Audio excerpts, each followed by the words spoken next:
Welcome to Tife Files TV. We are back again with the latest gossip nyaya dziri kupisa dziri kutenderera pasocial media.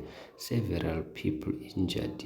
4 vabva vafira ipapo panzvimbo. Vehicle damaged after a building collapsed at corner Chinhoe and Bex. See full video guys, zvakaoma.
I'm sure guys mazvionera mega.